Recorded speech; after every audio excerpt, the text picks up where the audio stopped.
নমস্কার, 7 নিউজ নেটওয়ার্কে আপনাদের স্বাগত। রাজ্যে বিজেপি সরকারের নেতৃত্বে নতুন মন্ত্রিসভা গঠন হওয়ার পরেও ভোট পরবর্তী হিংসা অব্যাহত রাজ্য জুড়ে। এদিন যেমন জগদ্দল বিধানসভার অন্তর্গত ভাটপাড়া পৌরসভার 35 নম্বর ওয়ার্ডের বিবেকপল্লী এলাকায় একটি পরিত্যক্ত বাড়ি থেকে 3টি তাজা বোমা উদ্ধার হয়। স্থানীয় বাসিন্দারা দেখতে পাওয়া মাত্রই থানায় খবর দিলে ঘটনাস্থলে ছুটে আসে ভাটপাড়া থানার পুলিশ এবং কেন্দ্রীয় বাহিনী। কে বা কারা কি উদ্দেশ্যে ওই স্থানে বোমাগুলি রেখে গিয়েছে তার তদন্ত শুরু করেছে ভাটপাড়া থানার পুলিশ। তবে এই ঘটনা ঘিরে তীব্র আতঙ্ক ছড়িয়েছে ওই এলাকার বাসিন্দাদের মধ্যে।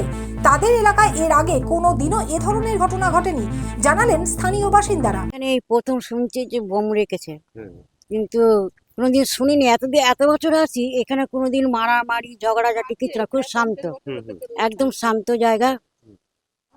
আর হঠাৎ যে এটা করলো, এখন তো আমাদের মনে ভয় এসে গেল, কখন আসবে, কি করবে, ফেলে দিয়ে যাবে কি রাত্রিবেলা।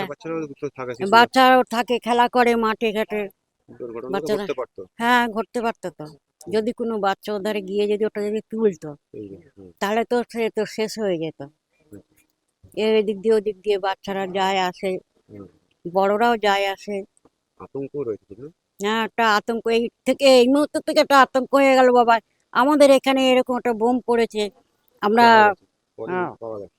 হ্যাঁ, বোম পাওয়া গেছে, এই শুনছি, আমাদের প্রথম এখানে এটা হলো। রাজাদের রিপোর্ট, 7 নিউজ নেটওয়ার্ক। জয় হিন্দ।